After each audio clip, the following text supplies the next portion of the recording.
Now, let us learn about water sources. Students, when it comes to the sources of water, around 97.25% of the water is saline ocean water, while only 2.75% is fresh water. The major portion of the fresh water, around 68.7%, is present in the form of ice and permanent snow cover in the regions of Antarctica, Arctic, and in the mountain regions.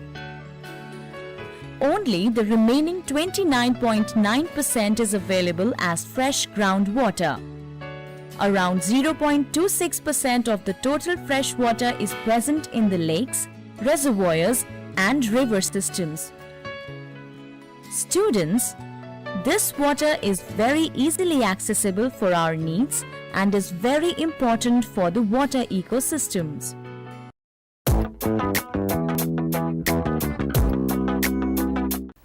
Students, the continents and the oceans are the first order relief features of the earth. The huge water bodies, as you all know, are called oceans. The oceanic part of the earth is divided into 5 oceans by the geographers, which are the Pacific Ocean, the Atlantic Ocean, the Indian Ocean, the Southern Ocean or the Antarctic Ocean, and the Arctic Ocean. You might have noticed that many a times the word sea is interchangeably used with the word ocean. Students, what do you think is the difference between the both? The sea can be explained as a body of saline water that is partially or fully enclosed by land. Students, now let us learn about the major oceanic divisions. The major oceanic divisions are defined partly by the continents, archipelagos, and other details. Well, can you tell me how the oceans separate the continents? Let us see. The Pacific Ocean is a huge body of water that separates Asia and Oceania, which includes Australia, New Zealand, Papua New Guinea from the Americas. The Atlantic Ocean is the second largest oceanic division that separates America from the Europe and Africa. The Indian Ocean, which washes upon southern Asia, separates Africa and Australia. The Antarctic Ocean or the Southern Ocean, which is also considered as an extension of the Pacific, Atlantic and Indian Ocean, circles Australia. The Arctic Ocean, which is the smallest oceanic division and is considered as a sea of the Atlantic. The Arctic Ocean covers most of the Arctic and washes upon North America and Eurasia.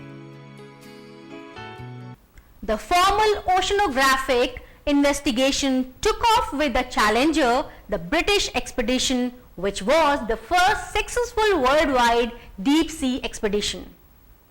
The basins of the oceans are similar to the land surfaces in many ways. The submarine ridges, plateaus, canyons and terraces are some of the features that are seen in the oceans. The ocean floor is divided into 4 parts. Let us see what they are. The first part of the ocean floor is called the continental shelf. With a depth of up to 200 meters, the continental shelf constitutes around 7.6% of the ocean area. The continental shelf acts as a boundary between the land and the sea. The Siberian Shelf in the Arctic Ocean, which stretches to about 1500 kilometers in width, is the largest continental shelf. How do you think is the continental shelf important? The continental shelf is significant because it is in this region where the fish is widely found. In addition, this continental shelf is also a rich source of rock petroleum and natural gas. In addition, the continental shelf is also a favorable place for building seaports.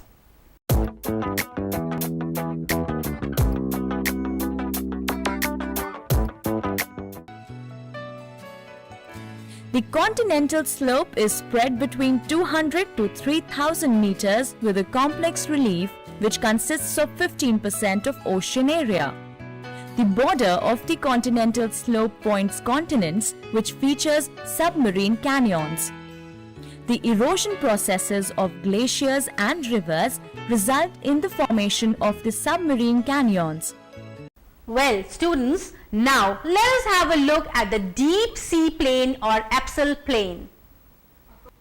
Students, the deep sea plains are a part of the ocean floor which are gentle sloping areas of the ocean basins.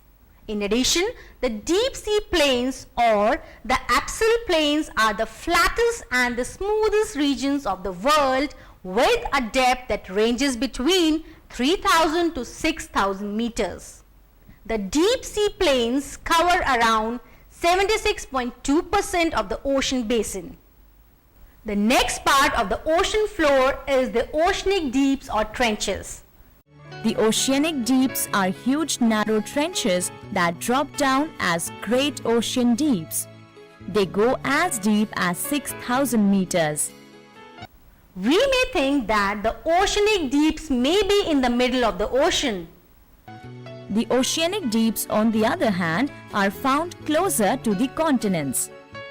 Due to the proximity of the trenches to the continents, they become very important in the study of plate movements. There are around 57 deeps that are explored so far. The Challenger or Mariana in the Pacific Ocean with a depth of 11,022 meters, the Portico or Naves in the Atlantic Ocean with a depth of 10,475 meters.